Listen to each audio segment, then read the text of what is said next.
Hi everyone, I'm Don Cravins Jr., Senior Vice President for Policy of the National Urban League and Executive Director of the National Urban League's Washington Bureau. It is good to be back with you again to bring you our Washington update and the things you should know and news that you can use.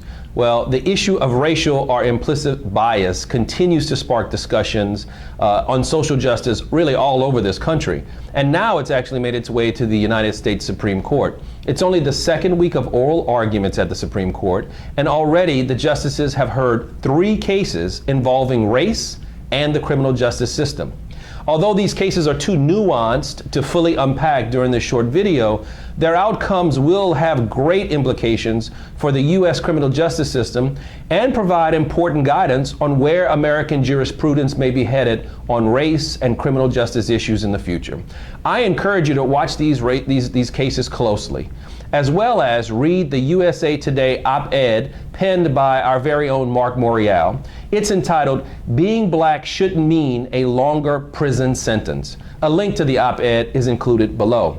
As we get ready for Election Day, you know it's a very important topic that everyone's talking about. It's less than a month away.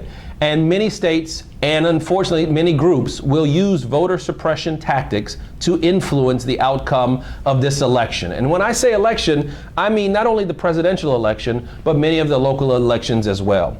During Jim Crow, voter suppression tactics included poll taxes, literacy tests, and grandfather clauses. Today, suppression tactics look a little different. Today it includes things such as voter ID laws, changes to polling locations without letting people know, and cutting early voting periods.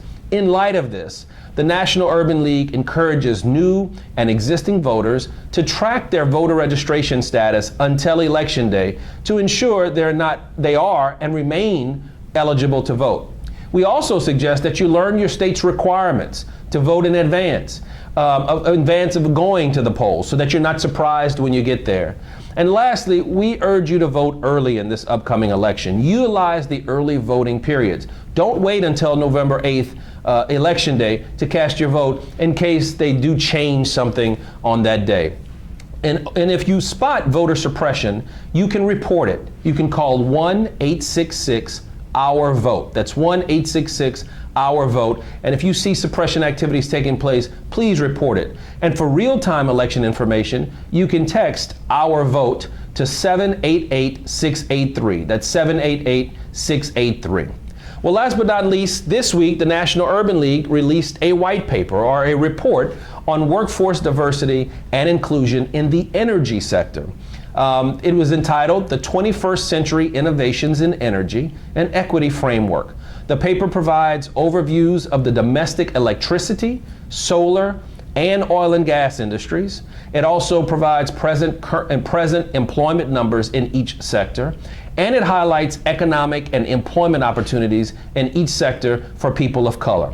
There are millions and millions of jobs that are going to be opening up in the public utility sector, the oil and gas sector, as well in the renewable space like solar and hydro. And we at the National Urban League want to make sure that our communities of color are qualified and trained and educated to take some of those wonderful jobs that will build great careers. Now, the paper also launched the National Urban League's Energy Plan, which provides a framework for building a dialogue and partnerships with the energy industry on those issues that are important to the league and the communities it serves. A copy of the white paper can be found under the Energy Policy tab of the Washington Bureau's website or at the link below. Well, that's going to do it for me for this week.